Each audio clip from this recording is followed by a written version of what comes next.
candidate number 2. Good afternoon, everyone. May gusto ikaw ay tambal sa mga taga-distrito mo? What district are you?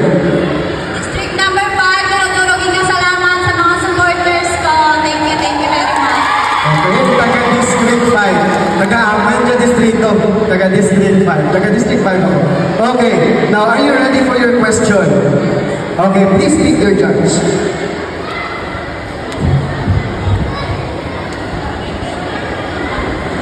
She picked judge number 7, Mr. Roy Buendiaje.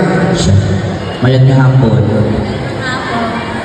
Ang kanya pamangkot, ano ang pinaka-importante ng eleksyon ay imo natunan bilang isa ka ginikanan or nanay kag membro kang 4Ps? Again, ano ang pinaka-importante ng eleksyon nga imo natunan bilang isa ka nanay or ginikanan kag